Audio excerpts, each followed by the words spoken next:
Je m'appelle Pepper et je vous souhaite la bienvenue à la fabrique de l'électrique. Be My Guest vous invite à découvrir La Fabrique de l'électrique, un espace didactique et pédagogique conçu par la PFA qui plonge le visiteur dans la fabrication du véhicule électrique. On y parle d'électronique de puissance, on y parle de batterie, on y parle de sécurité, d'environnement et de Made in France.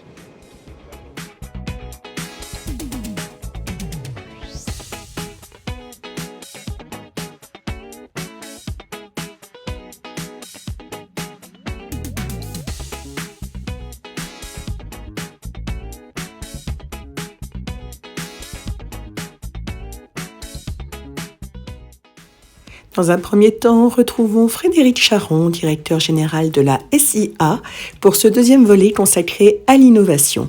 Après On n'arrête pas le progrès, voici l'exposition La Fabrique de l'électrique. Changement d'ambiance. Maintenant, on passe sur le véhicule électrique. On vous a parlé des innovations du passé. Maintenant, on est véritablement les pieds dans la réalité avec cette jolie petite héritière de la Renault 5 de 1972, qui est la 5 qui vient de sortir chez Renault et qui est un véhicule totalement électrique et qui reprend les codes de son ancêtre de 1972. Vous voyez, elle est vive, elle est fun et en plus ça marche et ça tient super bien la route. Ici, nous sommes dans un autre domaine, nous sommes dans la fabrique de l'électrique, l'exposition jumelle de celle de On n'arrête pas le progrès et qui présente les technologies du futur. Technologies multiples, avec évidemment l'électrification qui est au cœur du dispositif, mais également des grands enjeux qui sont aussi ceux de la circularité. Il faut véritablement diminuer la consommation au niveau des matières et donc beaucoup d'innovations sont faites pour assurer ou le retravail des pièces ou la rénovation des pièces existantes ou l'utilisation de matières recyclées. Mais au niveau des chaînes de traction, puisque là c'est la grande consommation au niveau énergétique, donc le véhicule électrique, mais également le véhicule à pile à combustible hydrogène. On voit ici un véhicule qui est présenté par Stellantis et qui donc fonctionne avec une pile hydrogène. Quel est l'avantage de la pile hydrogène vis-à-vis de l'électrique ? Eh bien, on peut stocker plus d'énergie dans le véhicule en prenant moins de place et en prenant moins de poids. Donc c'est une alternative au véhicule électrique pour des utilisations qui sont des utilisations autoroutières ou avec une forte consommation énergétique. Ça viendra un peu plus tard. C'est en cours de développement. Le véhicule électrique, c'est maintenant. Et toute l'industrie est en train de travailler de manière à réduire les coûts, augmenter la fiabilité et avec des innovations qui viennent très régulièrement sur le marché en termes de chimie de batterie, en termes de technologie de moteur. Considérez qu'au niveau de l'électrique, on est actuellement, par rapport à ce qu'on a vu dans l'évolution de l'automobile, on est dans les années 40. Voilà, le futur reste encore complètement à faire et les innovations se font à pas de géant. Électronique de puissance, batterie, moteur, système de gestion électronique, c'est le plein boom dans l'industrie. Tous les industriels travaillent sur le sujet. On est quasiment revenu à la situation de l'automobile à ses débuts, c'est-à-dire qu'on n'a jamais autant inventé dans l'automobile qu'actuellement. L'automobile de demain, on ne sait pas encore comment il sera, mais il est en train d'être faite dans les bureaux d'études et dans les usines. C'est à présent au tour de Piet Amlot, directeur compétitivité à la PFA, plateforme automobile, de nous présenter les différents composants d'une voiture électrique. Bonjour sur la fabrique de l'électrique. Donc c'est un stand que nous avons construit pour démystifier le véhicule électrique, de quoi il est composé, c'est quoi ses composants majeurs, et puis au même temps aussi mettre en valeur tout ce qu'on fait en France sur ces nouvelles chaînes de valeur. Vous savez que un véhicule électrique, c'est quand même 2 à 4 fois moins d'émissions de CO2 sur son cycle de vie. Donc ça a vraiment son intérêt dans le cadre du changement climatique et c'est la réponse de la filière auto. En revanche, c'est une toute autre voiture. Une chaîne de traction électrique contient 7 fois moins de composants que la chaîne de traction thermique. Et avec les nouveaux composants il y a aussi des chaînes de valeur complètement nouvelles qu'il faut développer en France et pour lesquelles il y a des investissements très importants qui sont nécessaires et que les acteurs industriels français sont en train de faire. Je vous amène maintenant au début de la petite visite. Donc on commence par un châssis de Renault Scénic. C'est un véhicule 100% électrique à batterie, fabriqué à Douai. Et ça permet ici de voir les 3 composants majeurs d'un véhicule électrique à batterie, qui sont la batterie, le moteur électrique qui est ici entre les 2 roues, et l'électronique de puissance, enfin une partie de l'électronique de puissance qui est posée ici au-dessus du moteur. Et ce sont ces trois composants majeurs qu'on va maintenant expliquer à travers cet espace. Et puis on va finir par parler aussi du véhicule électrique à hydrogène à pile à combustible. Donc on commence par un premier chapitre qui est autour de la batterie. Et ici, on a voulu expliquer toute la chaîne de valeur de la batterie, en commençant par les matières premières qu'on trouve dans les batteries et dont vous avez sans doute déjà entendu parler. On va ensuite aller sur la fabrication des cellules et des modules dans les gigafactories. Alors bonjour, ACC est une jeune entreprise qui a 4 ans et qui a été créée pour concevoir, fabriquer des batteries pour véhicules électriques. Et juste derrière moi, vous avez en fait le produit phare, les 2 produits phares d'ACC, une cellule qui est ici et un module. ACC est la première entreprise française qui fabrique des cellules et des modules pour les véhicules électriques. Donc les premières batteries made in France. Alors elles sont made in France dans le nord de la France. Absolument. Vous savez que une gigafactory. Oui, dans le nord de la France, il y a ce qu'on appelle la vallée de l'électrique avec 4 gigafactories en projet. Nous, on est la première à côté de Lens, à Billy-Berclos-Douvrin exactement. Et on a mis en opération cette gigafactory en début d'année. Donc on est en pleine phase de montée en cadence et on livre nos premiers clients qui sont des clients Stellantis avec 2 marques à l'honneur, Opel et son modèle Grandland et le Peugeot avec le 3008 et le 5008. Vous avez également un centre de R&D, cette fois en Aquitaine. Mais oui, vous êtes bien renseigné. On a effectivement une première jambe qui est la jambe de l'innovation, donc avec la recherche et le développement près de Bordeaux, à Bruges exactement. On a une usine pilote à côté d'Angoulême, à Nersac. Ça, c'est la jambe R&D. Puis après, on a la jambe fabrication qui est plutôt dans les Hauts-de-France avec la Gigafactory. Alors, vos batteries, en quoi sont-elles innovantes ? Alors, innovantes d'abord par leur origine. Je rappelle que les acteurs asiatiques ont la main mise sur le marché des batteries. Donc celles-ci sont les premières qui sont 100% conçues et fabriquées en France. Puis ensuite, on est sur ce qu'on appelle une chimie NMC, nickel, manganèse, cobalt. Donc une chimie qui adresse plutôt des véhicules segment moyen, segment supérieur. Et puis après, un certain nombre de caractéristiques techniques, mais qu'il appartient plus à nos clients qu'à nous-mêmes d'expliquer. C'est le secret de ce que vous trouverez ensuite dans les véhicules qui sont équipés de ces batteries. Et quelles sont vos ambitions à l'horizon 2030 ? Alors en 2030, on a annoncé 120 gigawattheures de capacité installée. Ça correspond à environ 2,5 millions de batteries fabriquées par an. Donc vous voyez qu'on a, on a un ramp-up, comme on dit, qui est assez sévère entre maintenant et 2030. Ouais. On est un peu plus qu'un simple équipementier pour l'industrie automobile. On est un projet qui permet de réindustrialiser des territoires qui sont appelés potentiellement à souffrir avec la chute du véhicule thermique. On est un projet qui contribue à ce que la planète se porte quand même mieux. On n'a pas du tout d'émissions avec des véhicules électriques, évidemment.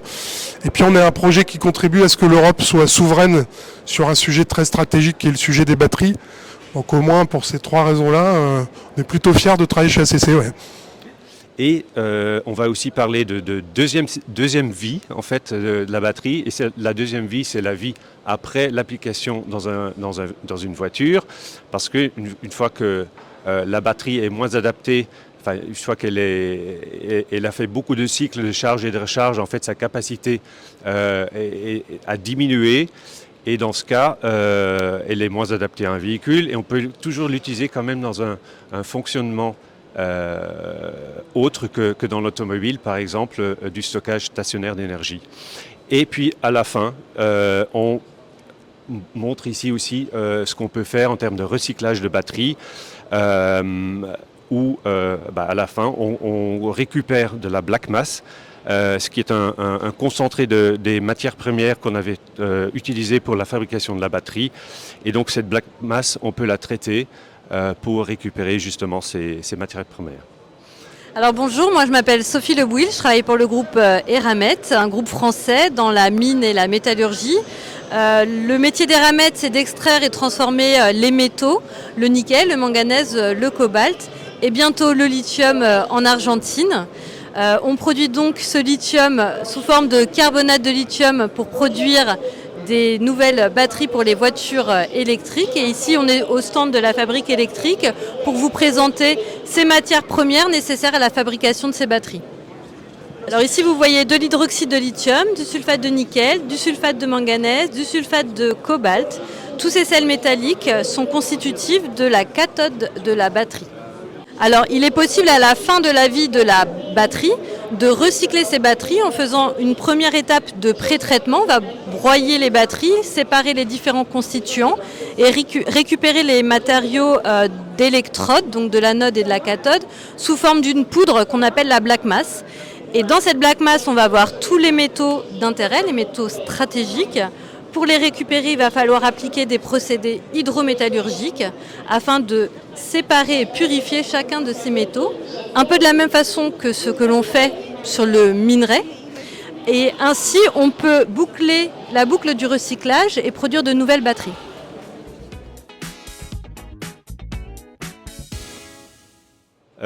Maintenant, on va passer sur la prochaine étape. Deuxième composant majeur, c'est le moteur électrique. Dont on voit ici un modèle en développement. Il s'agit d'un moteur qui est actuellement donc, en développement par Valeo et Renault. Et la particularité de ce moteur, c'est que c'est un moteur sans terres rares. Ça veut dire que le rotor, il ne contient plus d'aimants. Et les aimants sont composés de terres rares, mais c'est un rotor bobiné. Donc avec des boucles, des bobines de cuivre qui permettent de générer le champ magnétique qu'il faut pour le rotor.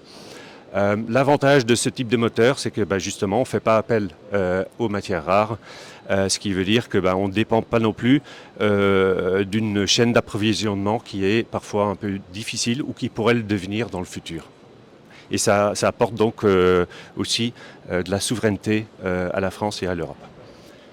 Bonjour, je m'appelle Norberto Termenon, je travaille pour Valeo. Je suis en charge des business acquisitions pour les axes électrifiés et je vais vous présenter un exemple de ce qu'on fait pour le marché actuellement. Donc, voici un axe électrifié complet qui se compose de 3 éléments principaux.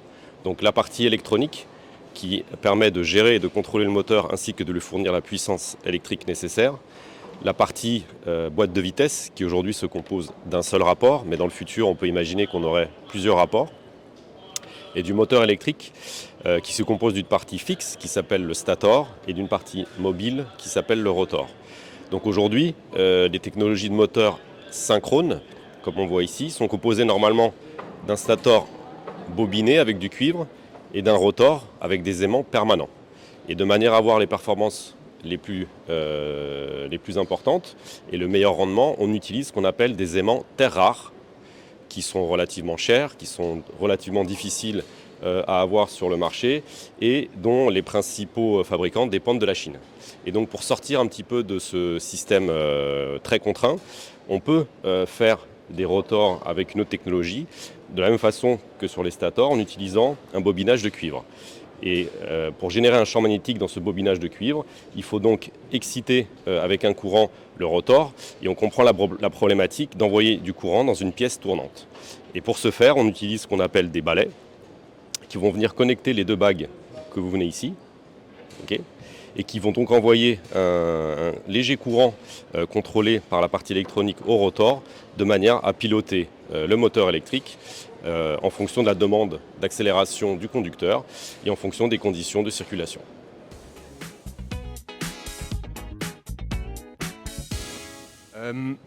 Ensuite, troisième composant majeur, c'est l'électronique de puissance. L'électronique de puissance, le rôle, c'est de convertir les tensions et les courants électriques pour les rendre compatibles avec chacun des composants. Par exemple, quand on charge son véhicule sur le réseau public de l'électricité, c'est du courant alternatif qu'il faut convertir en courant continu pour pouvoir recharger la batterie qui fonctionne, elle, à 800 volts, donc en courant continu. Ça, c'est le premier module.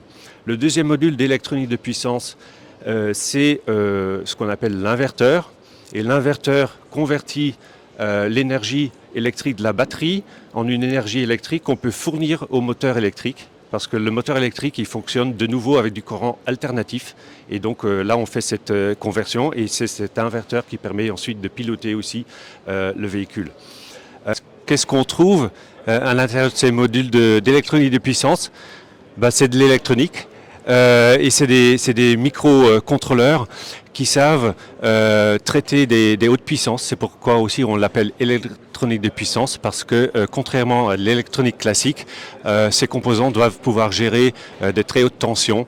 On a vu 800 volts sur la batterie par exemple, et des courants très élevés. Et donc ici, on voit un certain nombre d'éléments, et notamment aussi dans la construction le process de fabrication de ces micro-contrôleurs.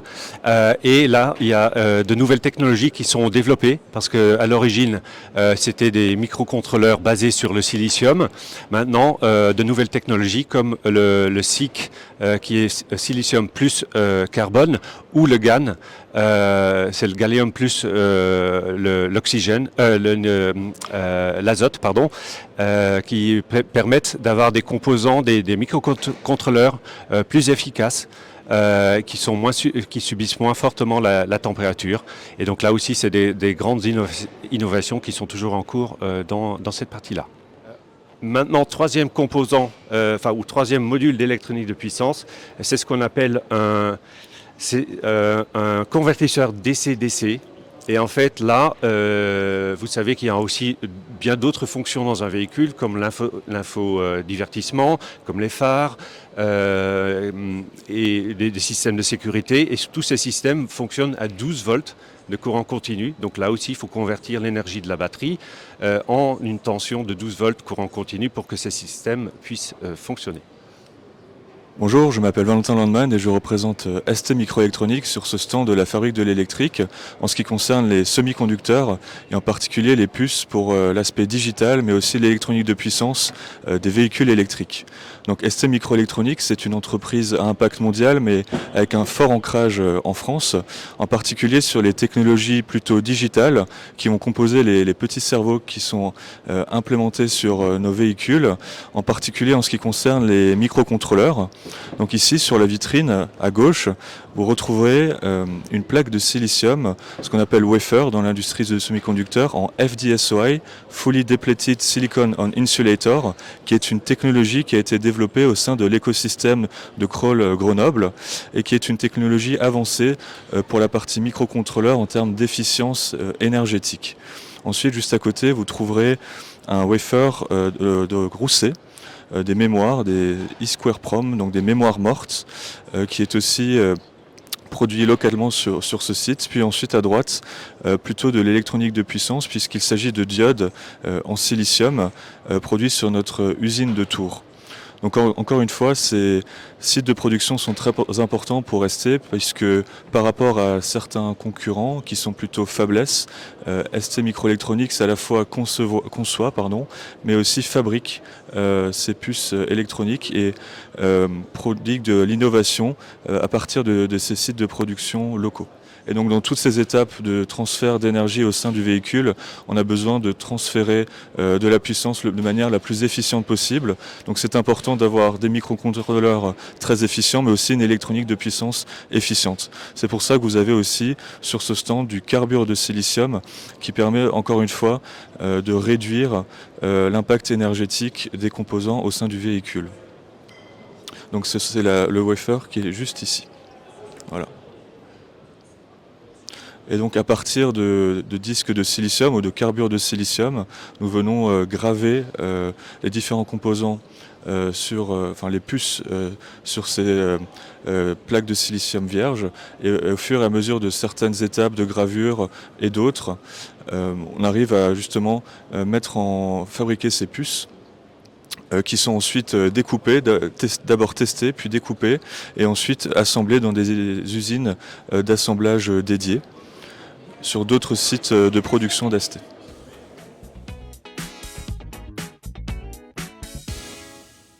Maintenant on avance, donc on a parlé de ces 3 composants majeurs dans un véhicule électrique mais aussi dans d'autres véhicules. On applique aussi tous les principes de l'économie circulaire. Première étape qu'on a voulu montrer, c'est les efforts en termes d'éco-conception, donc concevoir les composants et un véhicule de façon éco-responsable, donc en utilisant moins de matière, en utilisant plus de matière recyclée, en concevant le produit pour que pendant l'usage du véhicule, on va aussi consommer moins d'énergie. Et ça ne sont que 3 exemples de raisons pourquoi on applique. Paul Combeau, bonjour. Vous êtes responsable marketing chez Forvia Seating. Là, nous allons nous intéresser à l'équipement intérieur de la voiture, un équipement qui est sustainable, donc éco-responsable. Exactement. Et qui est adapté aux véhicules électriques. Tout à fait, bonjour et merci. En effet, ici on va présenter un siège qui répond à des fondamentaux, 4 règles d'or que nous avons instaurées, qui est d'utiliser des matériaux beaucoup plus respectueux, des matériaux durables, d'utiliser beaucoup moins de matière. En 3e lieu, d'éviter le mix de ces matériaux qui peut être très énergivore, et de concevoir des sièges qui pourront être plus facilement, où on va faciliter l'assemblage et le désassemblage de manière à recycler beaucoup plus facilement nos sièges.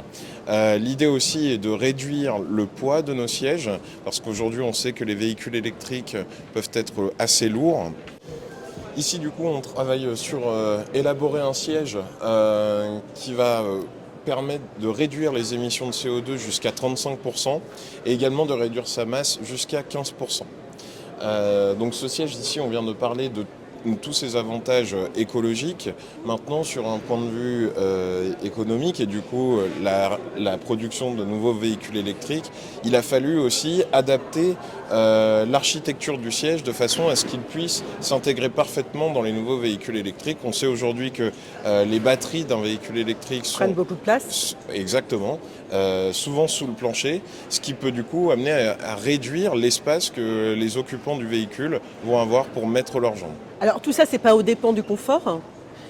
Exactement. On vient vraiment garder les mêmes propriétés d'un siège. C'est juste qu'on a vraiment travaillé, comme le montre cette petite vidéo, pour avoir beaucoup plus de place sous le siège. Donc là, ici, on est sur un siège conducteur. L'idée pour la personne qui est à l'arrière, sur la banquette arrière, de pouvoir glisser beaucoup plus facilement ses pieds sous le siège avant, de manière à être dans une position beaucoup plus confortable. Aujourd'hui, ce n'est pas forcément le cas dans tous les véhicules. Les personnes, notamment qui ont de grandes jambes, vont être amenées à avoir un confort qui va être nettement réduit, en partie à cause des batteries assez imposantes qui sont situées dans le plancher. L'idée est du coup de proposer une structure de siège qui va permettre le passage de ces jambes bien plus facilement. Donc pour résumer concrètement, ici on est sur un siège écologique, parce qu'on sait aussi qu'un siège aujourd'hui, compte tenu de ses éléments chimiques, peut être très énergivore et très polluant. Donc on travaille ici sur des matériaux beaucoup plus respectueux et aussi une intégration grâce à sa structure dans les véhicules électriques. Alors les matériaux plus respectueux, ça consiste en quoi ? Alors ça consiste déjà en recyclant d'anciens sièges. On sait aujourd'hui que dans nos sièges, on utilise de la mousse. Comment est créée la mousse ? Par des composants chimiques, par des compositions. Aujourd'hui, on est capable de récupérer ces mousses et de la recycler pour en produire de nouveaux.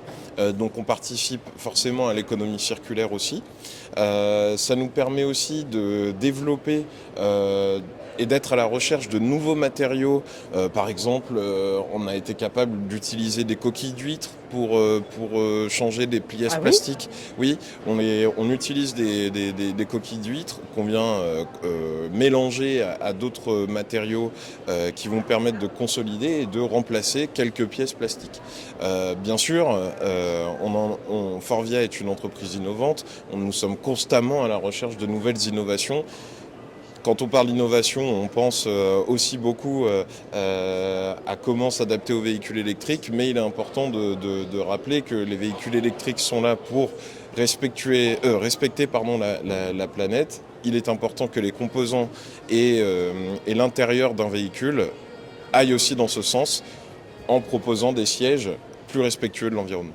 Je vous propose de continuer et donc là on va de l'autre côté et on met en valeur tout ce qu'on peut faire en termes de recyclage de matières, recyclage et aussi des matières biosourcées pour réduire aussi l'empreinte carbone des composants du véhicule. Donc deuxième élément de l'économie circulaire, on a aussi voulu parler du remanufacturing ou du reconditionnement de composants parce que ça aussi on l'applique pour les véhicules électriques et on montre ici deux exemples. Le premier c'est un moteur électrique reconditionné et c'est un moteur de Zoé donc qui a été remis en état et qui peut maintenant être utilisé pour des réparations, pour des remplacements de composants sur un véhicule d'occasion, enfin ou un véhicule qui est déjà dans le parc, sur la route, et ça permet là aussi de réduire l'empreinte carbone par rapport au cas où il fallait employer un composant complètement neuf.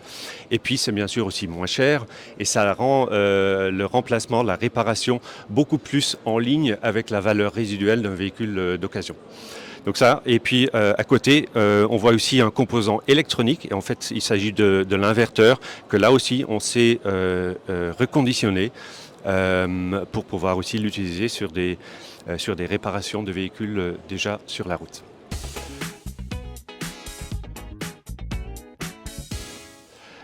Maintenant, on va passer à l'espace hydrogène. Donc vous savez que l'hydrogène, c'est aussi une alternative aux véhicules à batterie et notamment pour des usages très intensifs. Par exemple, dans des véhicules utilitaires où on a besoin d'un volume de chargement élevé et où on doit pouvoir rouler beaucoup de kilomètres tout en avoir des ravitaillements aussi très courts. Et dans le cadre donc du véhicule à hydrogène, on a voulu montrer les deux composants spécifiques de ce véhicule. Et je veux dire aussi qu'en fait c'est un véhicule électrique, donc ça veut dire qu'il contient aussi un moteur électrique, il contient de l'électronique de puissance et il contient même une batterie, mais on va l'avoir, une batterie de soutien de plus petite taille par rapport à un véhicule à batterie entièrement. Donc premier composant, c'est le réservoir d'hydrogène. Donc on en voit deux exemplaires ici. Ce sont des réservoirs qui savent résister à une pression de 700 bars. Parce qu'on a besoin de stocker l'hydrogène à des pressions très élevées afin d'avoir dans un volume quand même assez restreint une quantité d'hydrogène en masse suffisante pour pouvoir rouler des centaines de kilomètres. Agnès Delery, bonjour. Vous êtes responsable produit chez Forvia. Oui, alors on est devant des solutions pour adresser la mobilité hydrogène. Pourquoi ? Parce que la batterie, c'est une solution tout à fait propre et qui convient à la majorité des usages. Toutefois, quand on a des besoins en kilomètres, en autonomie qui excèdent l'autonomie d'une batterie, qui souvent est assez lourde aussi au sein d'un véhicule, basculer sur la mobilité hydrogène va permettre d'étendre l'autonomie de circulation. Alors ici, on se retrouve donc dans la mobilité hydrogène, on va dire du coup, ça nécessite des réservoirs de stockage d'hydrogène, donc c'est du système gazeux, température ambiante. Dans les véhicules légers, on est sur du 700 bars pour pouvoir maximiser la contenance. Et par exemple, ici, vous avez deux représentations de ce qu'on appelle des tanks type 4, qui sont en fibre de carbone et qui permettent du coup d'être très résistants à des hauts niveaux de pression tout en restant très légers. Ces deux tanks sont représentatifs donc du système qu'on équipe au sein de Forvia, qui est le système de stockage qui stocke jusqu'à 9 kg à bord, du dernier van H2Tech qui est lancé par Rivia. Et grâce à ces 9 kg à bord, ce van, ce Renault Master dernière génération, va pouvoir délivrer jusqu'à 700 km d'autonomie, ce qui devient tout à fait facile à utiliser pour des usages intenses, par exemple des logisticiens, qui n'ont pas le souhait de s'interrompre, on va dire, dans leurs opérations tout au long de la journée. Donc ce système de stockage peut être associé soit à une pile à combustible qui va à ce moment-là, donc ici c'est une pile à combustible de Symbio qui est adossée dans la présentation, qui est une JV de Forestia et Michelin à l'origine, et puis dans lequel aussi est entré Stellantis il y a un peu plus d'un an. Et donc cette pile à combustible va permettre de fabriquer à bord de l'électricité à partir de l'hydrogène stocké sous forme gazeuse et de l'oxygène de l'air. Sachant que l'autre avantage de la mobilité hydrogène, c'est aussi des rapides chargements, c'est-à-dire en moins de 5 minutes, on sait stocker un système complet de zik. Exactement. Donc on va être très similaire en usage, en interruption ou en arrêt, on va dire, à la station de chargement. On va être très similaire à de l'usage qu'on a aujourd'hui en diesel ou en essence. Est-ce que vous pensez que l'hydrogène est plus adapté à un usage professionnel type utilitaire ou poids lourd qu'à un usage particulier ? Elle est particulièrement, de par le fait que la batterie, encore une fois, ça vient venir lester le véhicule, l'hydrogène est une solution qui va être donc rapide à charger et qui va être plus légère au sein du véhicule. Donc toutes les solutions qui ont par exemple, sur lesquelles on va essayer de préserver la charge utile, par exemple dans le roulage, donc les usages professionnels de logistique, va être tout à fait bienvenu. Et puis également, plus le véhicule va être lourd ou demandeur en énergie, donc on va parler aussi des appareils, de ce qu'on appelle les machines off-road, ce qui va être construction, les pelleteuses ou choses comme ça, la batterie ne convient pas de par une autonomie qui devient trop faible. Donc je reviens, l'hydrogène est vraiment là en complément pour moi de la batterie au sein des véhicules légers et particulièrement intéressante, plus le véhicule va être lourd ou chargé en termes d'énergie. Voilà. Alors nos systèmes de stockage sont pour l'Europe produits en France. On a aussi des usines aussi de production qui sont en Corée et en Chine. Mais donc notre centre de conception est global et basé dans l'est de la France, à côté de Montbéliard, à Bavans. Et l'usine de production de masse également est installée par là-bas. Donc on en est à notre deuxième génération déjà de produits. On est au début de la technologie hydrogène, mais on améliore nos produits et nos process de sorte à pouvoir amener la technologie au bon prix et pouvoir aussi aider, on va dire, à l'adoption de la mobilité hydrogène au sein des utilisateurs. Ensuite, c'est la pile au combustible. Et là, c'est le composant qui convertit l'hydrogène en électricité. Et à l'intérieur, on trouve ici le stack. Et c'est là où tout se passe. Un stack est composé de plusieurs feuilles, si on peut le dire comme ça, à l'intérieur desquelles la réaction hydrogène plus oxygène se passe. Et c'est cette réaction qui génère de l'électricité. Et comme produit de sortie, on retrouve aussi de l'eau pure. Ici, on trouve de nouveau des réservoirs d'hydrogène. Comme vous voyez, c'est toujours des bonbonnes et qui savent aussi donc résister à une pression très élevée. On a la chance d'avoir 2 acteurs en France qui sont vraiment à la pointe sur ce sujet. Et dernier composant hydrogène qu'on a voulu montrer, donc j'ai dit tout à l'heure qu'il y a besoin d'une batterie aussi. Et c'est une batterie, vous voyez, de beaucoup plus petite taille. Et c'est une batterie qui sert à récupérer aussi de l'énergie électrique de la pile quand elle ne peut pas être consommée tout de suite. Et ensuite, elle fournit cette électricité pendant des moments de forte charge ou des accélérations ou des pentes. Oui, bonjour, donc je suis Olivier Péniguet. Je représente aujourd'hui la société Opi Mobility au Salon de l'Automobile. Donc ici, nous avons des produits que nous exposons aujourd'hui qui vont être montés sur un véhicule Renault hydrogène. Donc vous avez dans un premier temps des réservoirs à hydrogène qui vont permettre de stocker 7 kg d'hydrogène Donc 7,5 kg d'ailleurs, donc ça donne à peu près une autonomie de 700 km. Et sur ce véhicule aussi, nous fournissons la batterie, qui est donc associée à ce système hydrogène. La batterie sert en gros de tampon entre la powertrain et la pile à combustible pour absorber des pics d'accélération, des pics de besoin en électricité. Et c'est aussi une batterie qui pourra être rechargée directement, donc elle pourra alimenter directement les moteurs électriques aussi. C'est une batterie de 21 kWh qui sera donc fabriquée dans une usine en France, à Fachstatt, ainsi que ces réservoirs en enroulement filamentaire aussi qui seront fabriqués en France. Donc c'est de l'enroulement filamentaire de carbone qui permet en fait de stocker l'hydrogène dans un liner en matériaux plastiques.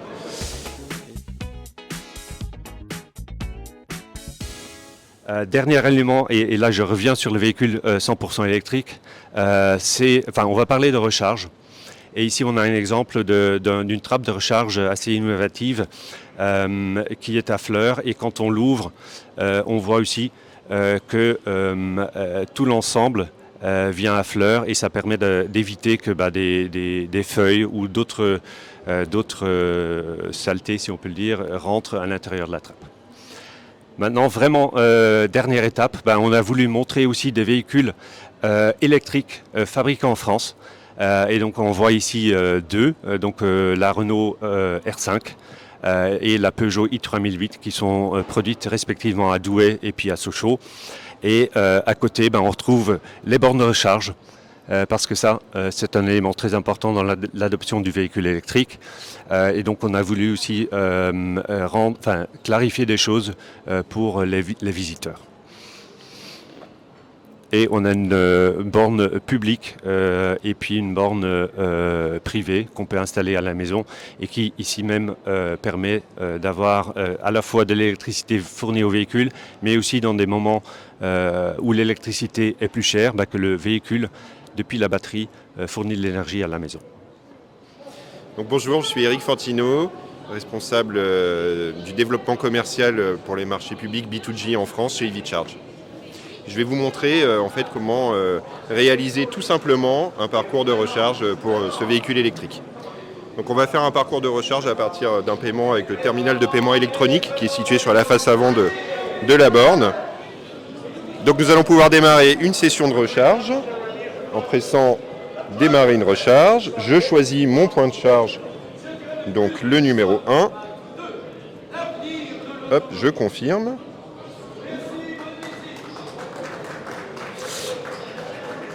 Donc je passe ma carte bleue sur le terminal de paiement électronique en sans contact. La transaction est acceptée.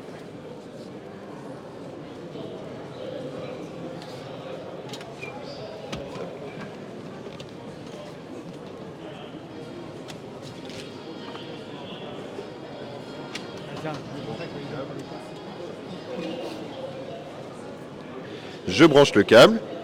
Je referme la trappe et la session démarre directement. Voilà, parcours très simple. Voilà. Et dernier véhicule, c'est un démonstrateur hydrogène où on voit à l'intérieur les composants majeurs qu'on a aussi vus sur la table, maintenant implantés dans le véhicule.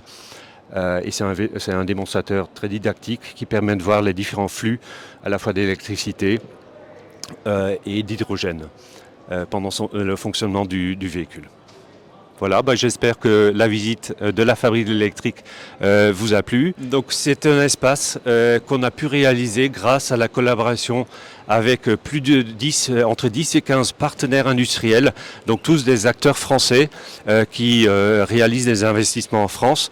Et je veux vous les présenter. Il s'agit d'ACC, de Renault Group avec différentes filiales qui sont Ampère, Mobilize, de Futurist Neutral et IVIA. Il y a Eramet, Forvia, OP Mobility, ST, Stellantis, Symbio, Total Energy, Valeo Et je vais finir aussi par remercier Deloitte qui nous a aidés à aussi apporter de la structure à cet espace.